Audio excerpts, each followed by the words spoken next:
ऐश्वर्या जी कितनी पढ़ी लिखी हो आप? क्या क्या कर रखा है आपने? वो खज्जी बेटा, ऐश्वर्या ना कुछ बोल सकती है और ना कुछ सुन सकती है। वैसे पढ़ी लिखी बहुत है ऐश्वर्या। चुद गई खज्जी के। क्या पापा, ये ना बोल सके और ना सुन सके है? मतलब ये हमारी बातों में सुनना रही? अरे मैंने कहा तो है तेरे से, ये ना कुछ सुन सकती है और ना कुछ बोल सकती है। शेरा मेरे यार, तू तो मुझको समय के साथ साथ भूल ही गए हो। पहले कहा हम एक दूसरे के गले में हाथ डालकर डोला करे, और अब तो तू हमको भूल गया बिल्कुल। अब तो तेरे पास मिलने को भी टाइम ना है हमसे। यार ऐसा कुछ नहीं है जैसा तू सोच रहा है, समय के साथ साथ सब बदल जाता है। जब हम कॉलेज जाया करते थे उस टाइम तो हम फ्री रहते थे, इसलिए एक दूसरे के गले में हाथ डालकर डोला करते थे। और आज कहाँ किसी के पास टाइम है। और तेरे को तो पता ही है मेरा कितना बड़ा कारोबार है, कितनी सारी कंपनियां हैं, तो तू ही बता मेरे को घूमने का टाइम कहाँ से मिलेगा। और फिर भी देख ले, मैं तेरी राजी खुशी पूछने एक दो महीने में एक दो बार तो आ ही जाता हूँ। हाँ ये बात तो बिल्कुल सही बोल रहा है तू शेरा, इस समय किसके पास घूमने फिरने का टाइम है। अब जिम्मेदारी ही इतनी हो गई है हम पर। पैसों की टेंशन, अपने बालक बच्चों की पढ़ाई की टेंशन, अपनी बाइक की टेंशन, और तो और घर के खर्चा पानी की टेंशन। मेरे ऊपर तो टेंशन ही टेंशन है। पर यार शेरा, तेरी जिंदगी बढ़िया है, तेरे को तो टेंशन लेने की जरूरत ही नहीं है। तू तो टेंशन फ्री ही रहता होगा, क्योंकि तेरे पास पैसा ही इतना है। और जिसके पास पैसा होता है तो उसको टेंशन लेने की कोई जरूरत नहीं होती। टेंशन फ्री रहता है वो बंदा हरदम, जैसे तू। ये बात तो बिल्कुल गलत बोल रहा है तू यार। हाँ, चाहे किसी के पास कितना भी रुपया पैसा हो, उसको अपने घर की और अपने बालक बच्चों की हमेशा ही फिक्र रहती है। उनको हमेशा इस बात की टेंशन रहती है कि मेरा बच्चा आगे चल के कुछ कर पाएगा या नहीं कर पाएगा। मेरे को भी अपने बालक बच्चों की बहुत फिक्र है, और सबसे ज्यादा तो सबसे छोटे की फिक्र है, क्योंकि वही है हमारे घर में नालायक, जिसकी रोज बाहर से शिकायतें आती रहती हैं।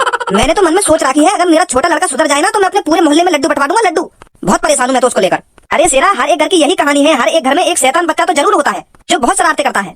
यार वो शरारतें न करे, वो पता ना कहाँ करे, बाकी बातें न सुन के और बाकी शिकायतें न सुनकर मैं तो बहुत परेशान हूँ। अरे इतनी टेंशन मत ले, एक ना एक दिन वो जरूर सुधर जाएगा। हाँ वैसे मैं भी रोज भगवान से यही दुआ करता हूँ।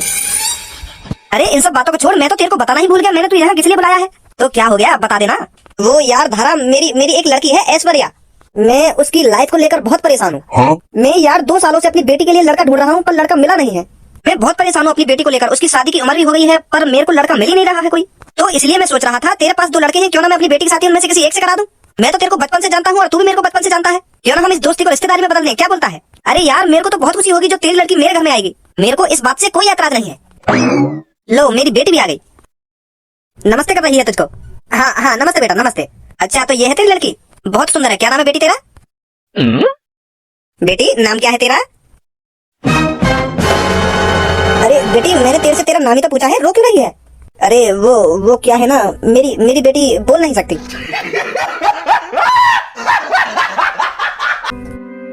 ये बचपन से ही ना कुछ बोल सकती है और ना ही कुछ सुन सकती है। अब मैं तेरे को सच बताऊं तो इसलिए मेरी बेटी के लिए कोई लड़का नहीं मिल रहा है। वैसे बहुत संस्कारी है मेरी बेटी, पढ़ी लिखी भी है, पर प्रॉब्लम यह है ना, ये ना कुछ बोल सकती है और ना कुछ सुन सकती है। अब देख ले यार, तू मेरी बेटी तेरे सामने खड़ी है और जो कुछ बात है वो सब मैंने तेरे को बता ही दिया है। और अगर तेरे को भी मेरी बेटी अच्छी नहीं लगी है तो शादी के लिए मना कर सकता है तू।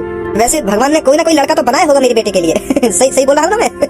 अरे तू तो अपने मन में कुछ भी सोचे जा रहा है, मैंने कब मना किया है शादी के लिए। मेरे को तो लड़की बहुत अच्छी लगी है। तो क्या हो गया, ना ये बोल सकती है और ना ही सुन सकती है, हम है ना इसे सब कुछ बताने के लिए और समझाने के लिए। पढ़ी लिखी तो है ना, हम इसे लिख के दे दिया करेंगे। मुझे बहुत अच्छी लगी है तेरी लड़की, तो आज मैं अपने बेटे से बात करूंगा, तो तू कल घर पर आ जाना अपनी बेटी को लेकर, ठीक है?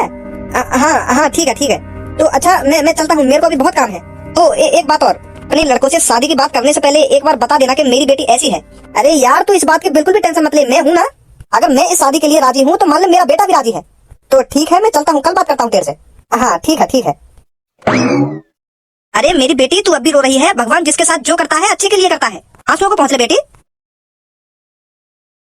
कल्लो मैं डॉक्टर बनने से बस अपनी बार बची ही हूँ। हाँ, अगर मेरे 9-10 नंबर और एक्स्ट्रा आ जाते ना तो आज मैं डॉक्टर बन जाती। मैंने ही कुछ पढ़ाई में कमी कर दी होगी जो मैं अपनी बार 9-10 नंबर से रह गई। पर कल्लो मैं मेहनत करती रहूंगी और पढ़ती रहूंगी। मैं भी देखती हूँ मैं कब तक डॉक्टर नहीं बनूंगी। मेरे पापा ने सपना देखा है मेरे को डॉक्टर बनाने का, और मैं उस सपने को पूरा करके ही रहूंगी। जब तक मैं डॉक्टर नहीं बन जाती हूँ ना, तब तक मैं हार नहीं मानूंगी, दिन रात पढ़ती रहूंगी। बहुत अच्छी सोच है पूनम तेरी। अगर हमारे मम्मी पापा हमको कुछ बनाने के सपने देख रहे हैं ना, तो हमको उस सपने को पूरा करना चाहिए। दिन रात एक कर देनी चाहिए जब तक वो सपना पूरा नहीं हो जाए। मेरे पापा ने तुम लोगों को कुछ बनाने का सपना देखो ही ना, यही मार में पढ़ाई में कमजोर हूँ, यही मार में मेहनत न करनी चाहिए। अगर मेरे ही पापा सपना देखते ना कि कल को मेरे को पुलिस इंस्पेक्टर बनाना है या डॉक्टर बनाना है, मैं तो वो सपने पूरा कर देती। मैं तेरी तरह तक टाइम बर्बाद थोड़ी करती। अगर मेरे पापा कहते ना कि तेरे को डॉक्टर बनना है तो मैं अब तक डॉक्टर बन जाती। हाँ, इतनी मेहनत करती पढ़ाई लिखाई में। अब क्या करो, जब मेरे पापा ने सोची ना कि मैं कल को यूं बनाऊंगा ना यूं बनाऊंगा, यही मार में ऐसी रह गई। कौन कह रहा तू ऐसी रह गई? कल रात को 1-1:30 बजे के आसपास तू टीटू के अत्ता पे क्या कर रही? इतनी रात में तू को टीटू का काम पड़ गया जो तू के अत्ता पे पहुंच गई। तो कैसे पता चली ये सब?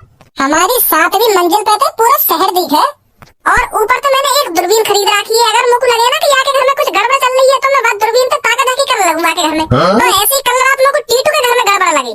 मोको आदत है रोज 1-1:30 बजे छत पे घूमने की।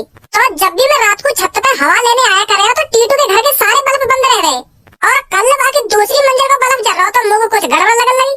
तो जैसे ही मैंने दूरबीन अपनी आंखन पे लगाई तो तू कल्लो कारी गांड वाह के कमरा में घुसी। पहले मैं सोचा लगा कि ये कल्लो ना कारी बिल्ली बिल्ली होगी जो टीटू के कमरा में घुस गई है। तो फिर जैसे ही मैंने दूरबीन और जूम करी तो तू लोगों साफ साफ दिख गई टीटू के संग कच्ची चोली में। लाल कलर की चोली पहन रखी थी और पीले कलर की कच्ची पहन रखी जाने तो छेद है रहे। तो जैसे मैं नीचे भाग गया ना तीसरी मंजिल तक अपना मोबाइल लेने तो जैसे फिर मैं ऊपर आया और अपने मोबाइल को कैमरा खोल कर जैसे मैंने जूम करा तो इतने में काम खत्म है वो तेने कपड़ा पहन लिए और टीटू खुश है कि तू 500 का दिन 2000 का नोट दे रहा है। का करी बाकी एक काम आधी रात में तू धंधा कर रही आधी रात में। ओए बड़ा मजा आवे आधी रात में यूसुफ देखने में।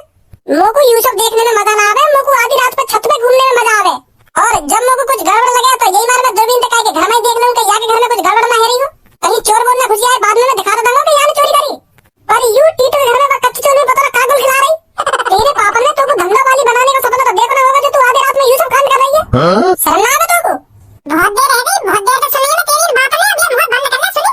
शर्म ना आई तुमको तो एक लड़की बदनाम करना खुले नहीं। अच्छा अब मैं तुमको खुले में बदनाम कर रहा हूँ खा अपनी नाक तू टीटू के घर में रह गई कल रात में और तेरे वहाँ के कमरा में जाके अपनी कपड़ा न उतारे तेने लाल कलर की चोली और पीले कलर की कच्ची पहन रखी जाने तो छत है हम एकदम करे यूसुफ ने करा। और वहाँ के बाद का तो सीन मैंने मिस कर दिया मोबाइल लाने के चक्कर में। अगर मैं वहीं पे खड़ा है कि दूरबीन से देखता रहता ना तो सब बता देते क्या करा वहाँ के संग। और एंड में तेरे दिन 500 के दिन 2000 का नोट लिया टीटू में थे। अब कहते ना लिया मैंने नोट मोटा खाना खा के झूठा इल्जाम मत लगा ताकि हमें बता रही तू। मैं गई रात में टीटू के घर पे मेरा रात में चाय पीने का मन करे ना तो मैं बाकी घर पे चाय के लिए चीनी लेने गई चीनी खत्म हो गई हमारे घर पे। तो रात में मेरा बहुत मन कर रहा चाय पीने का तो मैंने सोची कि मैं टीटू के घर पे ले आऊं चीनी तो वाले मुझे चीनी दी रात में और तू खाम मेरे बारे में गंदी गंदी बात कर रहा है। ए मोहम्मद बजावे खामा खा के रात में कपड़ा उतार के तो चीनी ले जावे गई तो चीनी लेने टीटू के घर में रात में साफ साफ बता दी तो अपनी दुग्गी पिलवाने के पैसे के चक्कर में टीटू ने तेरी दुग्गी तेल पूल के 500 का नोट देकर भगा दी होगी तू। मेरे को भज्जी तेरे से ये उम्मीद बिल्कुल भी नहीं थी कि तू मेरे सामने कल्लो से इतनी घटिया बातें करेगा। अब जितनी जल्दी हो सके उतनी जल्दी मेरी नजरों के सामने से निकल जा तू। हाँ पूनम मैं कुछ गलत थोड़ी बोल रहा हूँ जो कुछ रात में मैंने देखो वही बात बता रहा हूँ मैं तो तब विश्वास ना मेरी बात पे। मैंने कहा ना तेरे से चुपचाप मेरी नजरों के सामने से निकल जा। मैंने सच में ये दूरबीन के बाद टीटू के घर जावा नहीं जा रहा यहाँ से भलाई को जमाना ही ना रहे हो। एक तो मैं ये कल्लू की हकीकत बता रहा हूँ और तू मुंह पे गुस्सा उतार रही है। जा रहा नहीं जा रहा तू यहाँ से आजा तक एक तो हकीकत बता रहा हूँ मैं ये कल्लू की और मुंह ये डांट रही है मुंह भी भगा रही है अपने पास से बल्कि ये कल्लू भगाना चाहिए और ये मुंह भगा रही है। जा रहे हैं कोई बात ना अभी तो पक्ष ले रही है तू याद एक दिन तू भी देख लेगी तेरा यू कैसी है कैसी ना है। अब बताओ बच्ची तो मम्मी पापा ना दिख रहे पापा कहाँ गए? वो बेटा तेरे पापा अपने एक पुराने दोस्त से मिलने गए हैं आज। वो जो पुराने दोस्त हैं वो पापन के बचपन के यार देखे। हाँ बिल्कुल सही सोचा बेटा तूने सुबह के गए हैं तेरे पापा बस अब आने ही वाले होंगे। मोको कुछ बात करनी पापन से मैं सोच रहा कि पापन से बात करके अपने दोस्त के संग कहीं घूमने लेकर जाऊं। आपन से भी पूछना जरूरी है ना मेरे सगरे दोस्त विदेश घूमने जा रहे हैं तो मैं भी सोच रहा हूँ मैं भी चला जाऊँ उनके संग।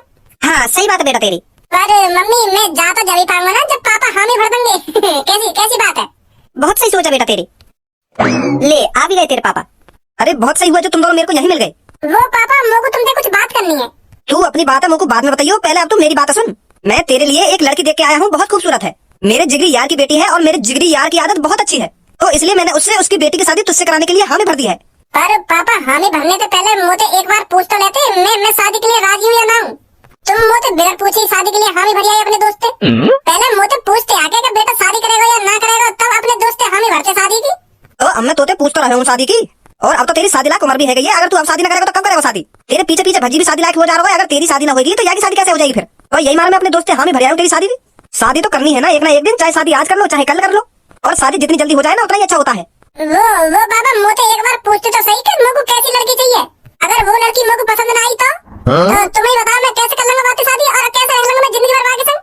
अब पापा मॉडल जमाना चल रहा लड़का लड़की खुद पसंद करे एक दूसरे को तब जाके शादी करे। अब वो जमाना थोड़ी चल रहा है कि माँ बाप लड़की दे दिया है और शादी करा दी बातें। लड़की लड़का को देखती है और लड़का लड़की को देखता है तब जाके शादी की बात आगे चलती है। और तुम पहले पक्की करे अपने दोस्त से मेरी शादी की बात। अरे मुंह को ज्ञान मत दे तू हमें भी पता लड़का लड़की में कहा देखे लड़का बस लड़की की सुंदरता देखता है और लड़की भी लड़का की सुंदरता देखती है। और मैं तुमको बता रहा हूँ लड़की खूबसूरत है तो एक बार में पसंद आ जाएगी। हाँ अगर तुमको पसंद ना आवे तो तब बोलिए मोते। मेरी पूनम से ज्यादा खूबसूरत लग रही है वो लड़की। अगर वो मेरी पूनम से ज्यादा खूबसूरत लेकर गई तो मेरी तो बेइज्जती आ जाएगी।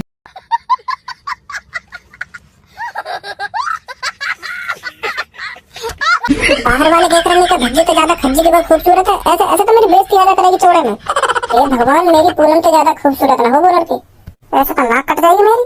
अब पापा तुम कह रहे हो तो लड़की खूबसूरत ही होगी तो मैं राजी हूँ शादी करने को। यू ही ना बात। कल मेरा दोस्त घर पे आएगा अपनी बेटी लेके, तू खुद अपनी आंखों से देख ली लड़की कितनी खूबसूरत है। ठीक है पापा।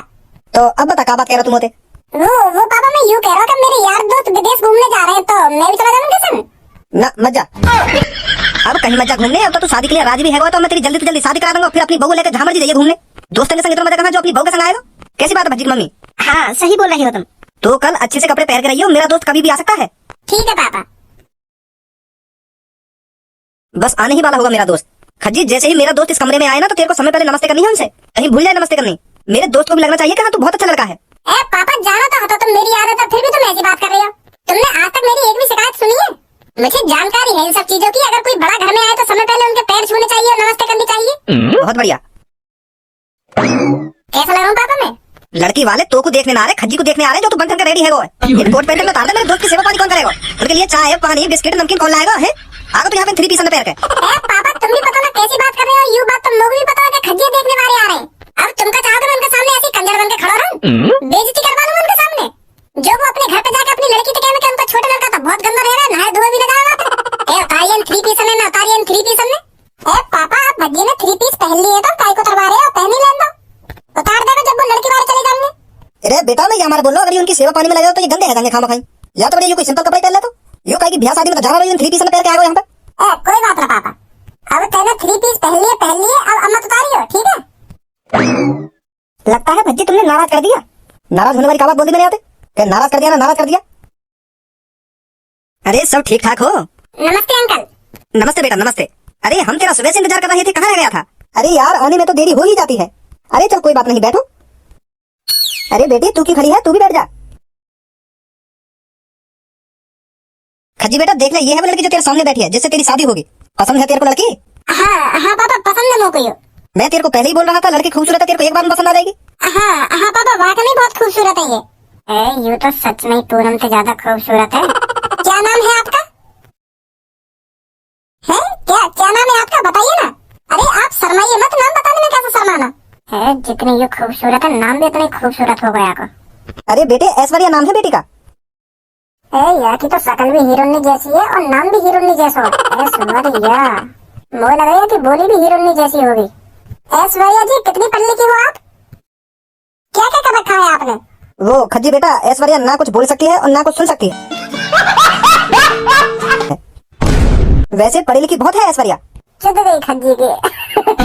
क्या पापा ये ना बोल सके और ना सुन सके है? मतलब ये हमारी बातों में सुना रही? अरे मैंने कहा तो है तेरे से, ये ना कुछ सुन सकती है और ना कुछ बोल सकती है। बेटी गूंगी बहरी है। पापा बहुत अच्छी है भाभी, करवा दो भैया की शादी इनसे। लोगों तो बहुत अच्छी लगी है भाभी, इन जैसी लड़की